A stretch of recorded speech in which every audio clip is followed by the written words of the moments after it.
রংপুরে অবসরপ্রাপ্ত স্কুল শিক্ষক গণপতি চক্রবর্তী জুয়েল তার স্ত্রী ও 2 সন্তান হত্যার ঘটনায় বেরিয়ে আসছে চাঞ্চল্যকর তথ্য।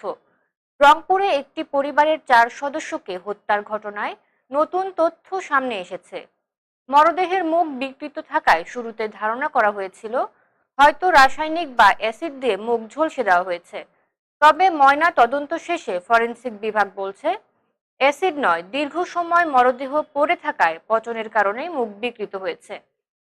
রোববার ময়না তদন্ত শেষে রংপুর মেডিকেল কলেজ হাসপাতালের ফরেনসিক মেডিসিন বিভাগের সহকারী অধ্যাপক ডাক্তার বাবলু কিশোর বিশ্বাস জানান, 4টি মরদেহেই শ্বাসরোধের আলামত পাওয়া গেছে।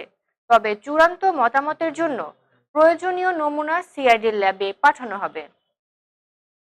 চাঞ্চল্যকর এই হত্যাকাণ্ডের শিকার অবসরপ্রাপ্ত স্কুল শিক্ষক গণপতি চক্রবর্তী জুয়েল, তার স্ত্রী প্রীতিলতা চক্রবর্তী, মেয়ে আগামী চক্রবর্তী প্রার্থী এবং 12 বছরের ছেলে আয়ুষ চক্রবর্তী প্রিয়ম।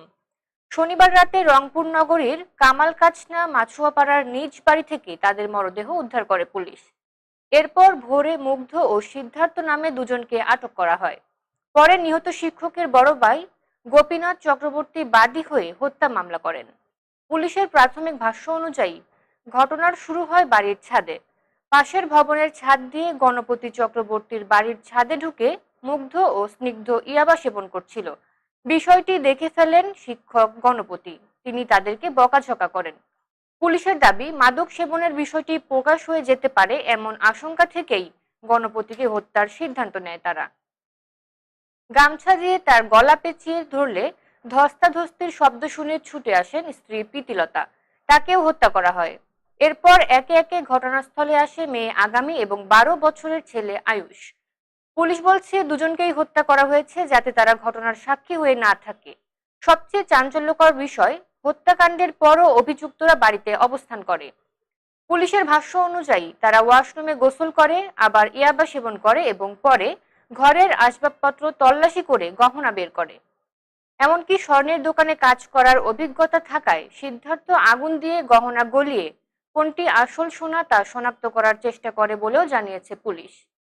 পুলিশ আরও জানিয়েছে, শুক্রবার জুম্মার নামাজের সময় আশেপাশের মানুষ মসজিদে গেলে অভিযুক্তরা পাশের বাড়ির ছাদ ঘুরে সেখান থেকে বেরিয়ে যায়। ওই সময় তারা ড্রামিংয়ে বসে বয়ামে রাখা খেজুর খায় এবং মাদকের প্রভাব কমাতে ফ্রিজ থেকে শসাও খায় বলে পুলিশের দাবি। তবে হত্যাকাণ্ডের প্রকৃত রহস্য, ব্যবহৃত পদ্ধতি এবং জড়িতদের ভূমিকা নিশ্চিত করতে সিআইডির ল্যাব রিপোর্ট ও তদন্তের পরবর্তী ধাপের দিকে তাকিয়ে আছে পুলিশ। রংপুরের এই 4 জনের নির্মম হত্যাকাণ্ডে এখন সবচেয়ে বড় প্রশ্ন, একটি পরিবারের সবাইকে হত্যার পরও কিভাবে এতক্ষণ বাড়ির ভেতর অবস্থান করছিল হত্যাকারীরা? সেই প্রশ্নের উত্তর খুঁজতেই তদন্ত এগিয়ে নিচ্ছে আইন শৃঙ্খলা বাহিনী।